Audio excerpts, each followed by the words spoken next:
तब प्रताप और राखी प्रभु जे ही ना तुरंत, अस कही आयुसु पाई पद बंदी चले हनुमंत। भरत बाहुबल सील गुण प्रभु पद प्रीति अपार, मन महु जात सराहत पुनि पुनि पवन कुमार। ये दोहा है। देखिए इसकी कठिन शब्द देखते हैं। तब मतलब तुम्हारा, प्रताप मतलब यश और मतलब हृदय, राखी मतलब रखकर, प्रभु मतलब ईश्वर, जयहू मतलब जाऊंगा, नाथ मतलब स्वामी, तुरंत मतलब अभी, अस मतलब इस तरह, कही मतलब कहकर, आयुष मतलब आज्ञा, पाई मतलब पाकर, बंधी मतलब वंदना करके, चलेऊ मतलब चलूंगा, हनुमत मतलब हनुमान जी, बाहु मतलब बुझाएं, सील मतलब साहिद्र व्यवहार, प्रीति मतलब प्रे, अपार मतलब अधिक, महू मतलब मैं, सरहात मतलब बढ़ाई करते हुए, पुनि पुनि मतलब फिर, पवन कुमार मतलब हनुमान जी। तो इसमें क्या कह रहे हैं, देखिए सबसे पहले प्रसंग देखिए। प्रस्तुत काव्यांश हमारी पाठ्य पुस्तक आरोह भाग 2 में संकलित लक्ष्मण मूर्छा और राम का विलाप प्रसंग से उद्गृत है।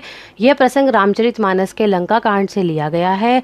इसके रचयिता कवि तुलसीदास हैं। इस प्रसंग में लक्ष्मण की मूर्छित होने तथा हनुमान द्वारा संजीवनी बूटी लाने में भरत से मुलाकात का वर्णन किया गया है। व्याख्या देखिए। हे नाथ, हे प्रभु, मैं आपका प्रताप हृदय में रखकर तुरंत यानी समय से वहां पहुंच जाऊंगा, ऐसा कहकर और भरत जी से आज्ञा लेकर एवं उनके चरणों की वंदना करके हनुमान जी चल दिए। भरत के बाहुबलशील स्वभाव तथा प्रभु के चरणों में उनकी अपार भक्ति को मन में बार बार सराहते हुए हनुमान जी संजीवनी बूटी लेकर लंका की तरफ चले आ रहे थे। विशेष देखिए, हनुमान की भक्ति व भरत के गुणों का वर्णन हुआ है। दोहा छंद है, अवधि भाषा का प्रयोग है। मन मन हूँ पुनि पुनि पवन कुमार, पाई पद में अनुप्रास तथा पुनि पुनि में पुनरोक्ति प्रकाश अलंकार है। अब इसका दूसरा पैराग्राफ पढ़ते हैं हम। उह राम लक्ष्मणी निहारी, बोले बचन मनुज अनुसारी, अर्धराति गई कपि नहीं आयु, राम उठाए अनुज उर लायु, सखू न दुखित देखी मोहिकाहू, बंधु सदा तव मृदुल सुभायु, मम हित लागी तजेहु पितु माता, सहेहु बिपिन हिम आतप बाता। सो अनुराग कहाँ अब भाई, उठऊ न सुनी मम बच बिकलाई, जे जनतेहु बन बंधु बिछऊ, पितु बचन मनतेहु नहीं ओहू। इसमें कठिन शब्द देखिए। उहा का मतलब वहा, लक्ष्मणी मतलब लक्ष्मण को, निहारी देखते हुए, मनुज मनुष्य, अनुसारी समान, अर्ध आधी, रातिम रात्रि, कपि बानर, आयहु आया, अनुज छोटा भाई, लायु लगाया, सकहु सके, दुखित दुखी, मोही मुझे, बंधु मित्र, काऊ किसी प्रकार, मृदुल कोमल, सभाऊ स्वभाव, मम मेरे, हित भला, तजेहु त्याग दिया, सेहु सहन लिया, बिपिन जंगल हिम बर्फ, आतप धूप, बाता हवा तूफान, सो वह अनुराग प्रेम कहाँ कहाँ गई, सुनी मम वचन, बम वचन मतलब वचन, बिकलाई व्याकुल, जो यदि जनितु जानता, बिछोहु बिछड़ता बिछड़ना, पितु पिता के, वचन वचन मतलब वचन, मानते हूँ मानता नहीं, अहू इसका प्रसंग देखिए। प्रस्तुत काव्यांश हमारी पाठ्य पुस्तक आरोह भाग 2 में संकलित लक्ष्मण मूर्छा राम का विलाप प्रसंग से उद्गृत है। यह प्रसंग रामचरितमानस के लंका कांड से लिया गया है। इसके रचयिता कवि तुलसीदास जी हैं। इस प्रसंग में लक्ष्मण मूर्छा राम के करुण विलाप का वर्णन किया गया है। व्याख्या देखिए इसमें क्या कह रहे हैं तुलसीदास जी। लक्ष्मण को निहारते हुए श्री राम सामान्य आदमी के समान विलाप करते हुए कहने लगे कि आधी रात बीत गई है, अभी तक हनुमान नहीं आए। उन्होंने लक्ष्मण को उठाकर सीने से लगाया। वे बोले, तुम मुझे कभी दुखी नहीं देख पाते थे। तुम्हारा स्वभाव सदैव कोमल व विनम्र था। मेरे लिए तुमने माता पिता को त्याग दिया और जंगल में ठंड धूप तूफान आदि को सहन किया। हे भाई, अब वे प्रेम कहाँ हैं? उठो ही न सुनी मम वचन बिकलाई। वो कहते हैं कि तुम व्याकुलता पूर्ण बातों से तुम मेरी बातें सुनकर क्यों नहीं उठ रहे हो। जे जनऊ बन बंधु बिछोई, पितु वचन मान नहीं को आहू। वो कहते हैं यदि मैं जानता कि तुम मुझसे बिछड़ जाओगे या मुझे तुम्हारा वियोग सहना पड़ेगा तो मैं पिता के वचनों को कभी भी नहीं मानता और ना ही मैं वन में आता।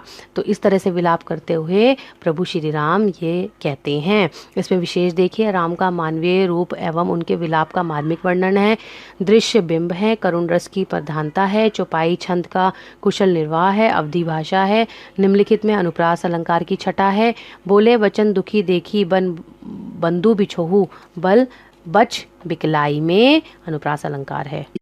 अब बच्चों तीसरा पैराग्राफ पढ़ते हैं हम।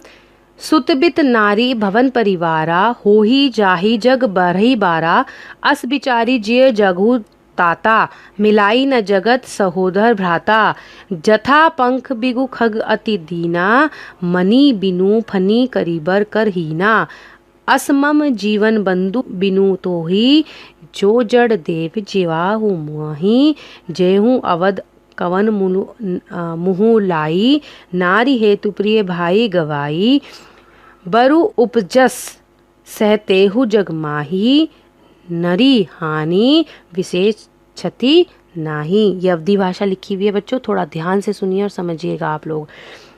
देखिए इसमें कठिन शब्द देखिए क्या है। बित मतलब धन, सुत मतलब बेटा, नारी मतलब स्त्री, परिवार मतलब परिवार, होई मतलब आते ही, जाही मतलब जाते ही, जग मतलब जग, भरई भरई मतलब बारह, बार बारह मतलब बार बार, ऐसा अस मतलब ऐसा, विचारी मतलब सोचकर, ज्यो मतलब मन में, जगू भाता ताता मतलब भाई, सहोदर भ्राता मतलब एक ही माँ की कोख से जन्मे बच्चे, जथा मतलब जिस प्रकार, पंख मतलब पंख, बिनु मतलब बिना, खग मतलब पक्षी, दीना मतलब दीनहीन, बिनु मणि मतलब मणि, फनी मतलब सांप, करीबन कर, हीना मतलब वो खो देता है, मम मतलब मेरा, जीवन मतलब जीवन, जो मतलब यदि, जड़देव जड़देव मतलब खराब, माही मतलब मुझे, जेहू मतलब जो, कवन मतलब कौन, मुख मतलब मुख से, नारी मतलब स्त्री, हेतु मतलब के लिए, प्रिय मतलब प्रिय, भाई मतलब भाई, गवाई मतलब खोकर, बरु चाहे, अबजस अपयश, सहेतेहु सहेतेहु मतलब सहन करना पड़ता है, हानि हानि मतलब खोना, विशेष मतलब खास, क्षति मतलब हानि, नाही मतलब नहीं होती। तो बच्चों इसमें पहले प्रसंग देखते हैं। प्रसंग हम पहले की तरह जो लिखा हुआ था हम वैसे ही लिखेंगे। इसकी व्याख्या देखिए। अब श्री राम व्याकुल होकर कहते हैं कि संसार में पुत्र, धन, स्त्री, भवन और परिवार बार बार मिल जाते हैं और नष्ट हो जाते हैं, किंतु संसार में सगा भाई दोबारा नहीं मिल सकता। यह विचार करके हे तात तुम जाग जाओ, मतलब उसे बार बार उठा रहे हैं।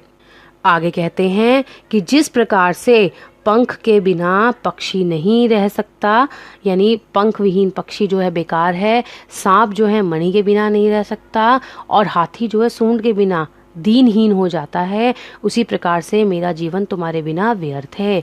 हे भाई, तुम्हारे बिना यदि भाग्य मुझे जीवित रखेगा तो मेरा जीवन भी पंख विहीन पक्षी, मणि विहीन सांप और सूंड विहीन हाथी के समान हो जाएगा।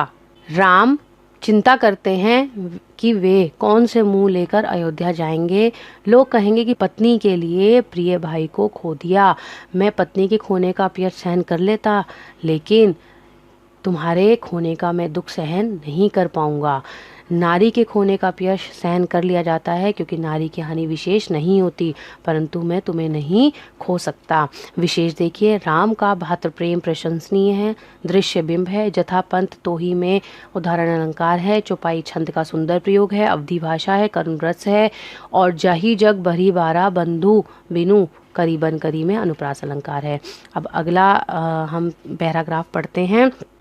अब अपलोकु सोकु सुत तोरा सहीर निठुर कठोर और मोरा निज जननी के एक कुमारा तात तासु तुम्हें प्राण उधारा सोपे ही मोही तुम्ही गही पानी सब विदित सुखद परम हित जानी उतरू काहू देहु तो ही जाई उठी किन मोही सिखावहु बाई बहु विधि सोचत सोच विमोचन सवत्र सलिल राजीव दल लोचन उमा एक अखंड रघुराई नर गति भगत कृपाल दिखाई।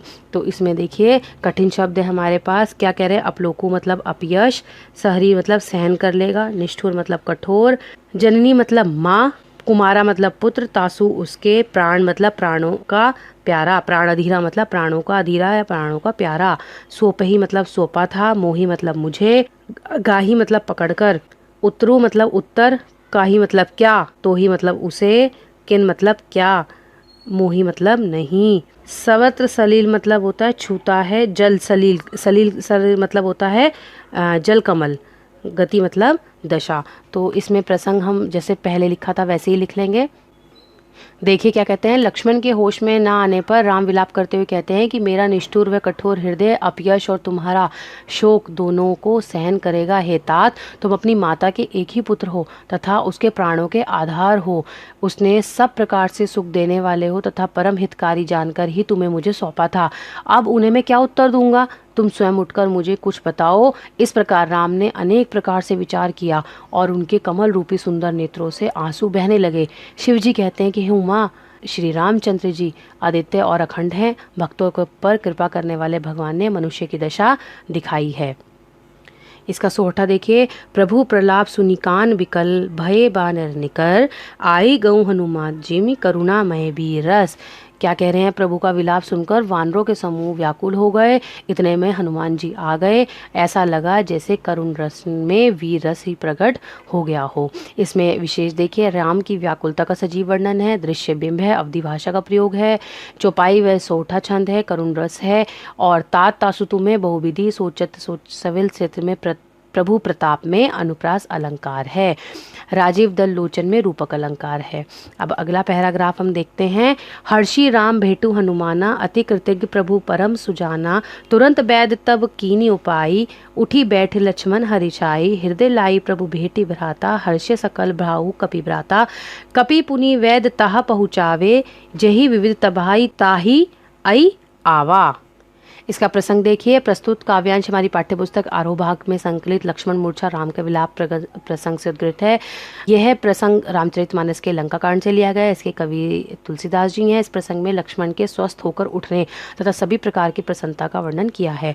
कठिन शब्द देखिए, हर्षी मतलब खुश होकर, भेटू मतलब गले लगा लिया, और अति मतलब बहुत ज़्यादा, कृतज्ञ मतलब आभार धन्यवाद प्रकट करना जिसे कहते हैं, सुजान मतलब अच्छा, ज्ञानी, वैद मतलब वैद को, किया मतलब किया, उठी बैठे उठकर बैठ गए, हर्षाई मतलब खुश हुए, हृदय मतलब हृदय से लगाया, सकल मतलब समस्त, भ्राता मतलब समूह, कपि पुनि, कपि मतलब वानर, पुनि मतलब दोबारा, लाही उसको, अइलावा मतलब लेकर आए। हनुमान के आने पर राम ने प्रसन्न होकर उसे गले लगा लिया। परम चतुर और एक समझदार व्यक्ति की तरह भगवान राम ने हनुमान के प्रति अपनी कृतज्ञता प्रकट की। वैद्य ने शीघ्र ही उपचार किया, जिससे लक्ष्मण उठकर बैठ गए और बहुत प्रसन्न हुए। लक्ष्मण को राम ने गले से लगाया। इस दृश्य को देखकर भालू और वानरों के समूह में खुशी छा गई। हनुमान ने वैद्यराज को वहीं उसी तरह पहुंचा दिया जहां से वो उसे लेकर आए थे। तो बहुत खुशी का माहौल जो था वहाँ बच्चों फैल गया था। इसमें विशेष देखिए, लक्ष्मण के ठीक होने पर वानर सेना तथा राम की खुशी का वर्णन है, अवधि भाषा है, चौपाई छंद है, प्रभु परम तबाही में जो है अनुप्रास अलंकार है, घटनाक्रम में तीव्रता है। अब अगला पैराग्राफ देखते हैं इसका हम। यह वृतांत दसानन सुनेहूँ, अति विषाद पुनि पुनि सिर धनेहूँ, व्याकुल कुंभकर्ण पाही आवा, विविध जतन कर ताही जगावा, जागा निसीचर देखई कैसा, मानू कालू देही धरी वैसा, कुंभकर्ण बूझा कहू भाई, काहे तब मुख रहे सुखाई। कठिन शब्द देखिए इसमें, वृतांत मतलब वर्णन, दसानन मतलब रावण, सुनेहू मतलब सुनकर, विषाद मतलब दुख हुआ, पुनि पुनि मतलब बार बार सिर धुने मतलब पछतावा होने लगा, व्याकुल होकर कुंभकर्ण, कुंभकर्ण मतलब रावण का जो भाई था, पाही मतलब पास गया, आवा मतलब विविध मतलब अनेक, जतन मतलब उपाय करी, करी मतलब करके, ताही मतलब कुछ, जगावा मतलब उनको जगा दिया, निशाचर मतलब राक्षस, काहू मतलब काल, वैसा मतलब बैठा, कुंभकर्ण बूझा, कुंभकर्ण ने बूझा मतलब पूछा, काहे काहू मतलब किस वजह से, सुखाई मतलब सुख रहे। इसका प्रसंग वैसा ही आएगा, बस एक लाइन इसमें दूसरी आएगी कि कुंभकर्ण के जागने का इसमें वर्णन किया गया है। क्या कहते हैं तुलसीदास जी कि जब रावण ने लक्ष्मण के ठीक होने का समाचार सुना तो वह बहुत दुख हुआ और दुख के कारण वह अपना सिर धुनने लग गया, मतलब परेशान होने लग गया। व्याकुल होकर वह कुंभकर्ण के पास गया और उसने कई तरह से उपाय करके उसे जगाया। कुंभकर्ण जाकर बैठ गया। वह ऐसा लग रहा था मानो यमराज ने शरीर धारण कर रखा हो। आपको पता है ना, कुंभकर्ण 6 महीने जागता था और 6 महीने सोता था। तो ये जो समय चल रहा था ये कुंभकर्ण के सोने का चल रहा था, लेकिन रावण ने परेशान होकर कुंभकर्ण को उठा दिया। तो वो ऐसा लग रहा था जैसे यमराज ने शरीर धारण कर लिया, मतलब गुस्से में था वो। तो कुंभकर्ण ने रावण से पूछा, कहो भाई तुम्हारे मुख क्यों सूख रहे हैं, तुम्हारा मुख क्यों सूख रहा है, मतलब क्या परेशानी है। इसमें विशेष देखिए, रावण के दुख का सुंदर चित्रण है। पुनि पुनि में पुनरोक्ति प्रकाश अलंकार है। कुंभकर्ण के लिए काल की उत्प्रेक्षा प्रभावी है, उत्प्रेक्षा अलंकार है, अवध भाषा है, चौपाई छंद है, सिर धुनना, मुख सूखना मुहावरों का सुंदर प्रयोग किया गया है। अगला देखिए पैराग्राफ। कथा कही सब तेहि अभिमानी, जेहि प्रकार सीता हरियाणी। तात कपिह सब निशिचर मारे, महा जोधा संघारे। दुर्मुख सुर रिपु मनुज आहारी, भट अतिकाय अकंपन भारी। अपर महोदर आदि कबीरा, परे समर मही सब रणधीरा। दोहा देखिए। सुनी दस्कंदर वचन तब, कुंभकर्ण बिलखान। जगदम्बा हरि आनी अब, सौ चाहत कल्याण। देखिए कठिन शब्द इसमें। कथा का मतलब कहानी होता है, तेही मतलब उसे, अभिमानी मतलब अभिमान, जेही मतलब जिस, हरि मतलब हरना, आनी मतलब लगाए, तात मतलब प्रिय, वानर कपी मतलब वानर, महा मतलब बड़े बड़े, जोधा मतलब योद्धा, संघारे मतलब संघार यानी मार दिया। दुर्मुख मतलब एक राक्षस का नाम था दुर्मुख, उसको भी संघार दिया था। भट मतलब योद्धा। सुररिपु मतलब देवताओं के जो शत्रु था वो दुर्मुख था। ठीक है। और दोहे में जो कठिन शब्द है, जैसे दस्कंधर रावण के लिए हुआ है, और बिलखान मतलब दुखी होकर, बिलखना जैसे कहते हैं, रोने लगे, रोना। जगदम्बा मतलब जगत जननी, हरि मतलब हर लेने वाला, आनी मतलब लाकर, सट मतलब मूर्ख, और कल्याण मतलब शुभ। तो बच्चों इसका जो हम काव्य प्रसंग वैसे ही आएगा जैसे हमने पहले लिखा था, लेकिन बस इसमें एक लाइन और चेंज हो जाएगी कि प्रसंग में कुंभकर्ण जो है, कुंभकर्ण रावण के जो वार्तालाप है उसका वर्णन है। तो व्याख्या देखिए। अभिमानी रावण ने जिस प्रकार से सीता का हरण किया था उसकी और उसके बाद तक की सारी कथा उसने कुंभकर्ण को सुनाई। रावण ने बताया कि हे तात, हनुमान ने सब राक्षसों मार डाले हैं, उसने महान योद्धाओं का संहार किया, दुर्मुख, देवशत्रु, नरातक, महायोद्धा, अतिकाय, अकंपन और मदर आदि सभी वीर युद्ध भूमि में मरे पड़े हैं। रावण की बातें सुनकर कुंभकर्ण बिलखने लगा और बोला कि अरे मूर्ख, तूने क्या कर दिया, जगत जननी जानकी को चुराकर अब तू कल्याण चाहता है, यह संभव नहीं है।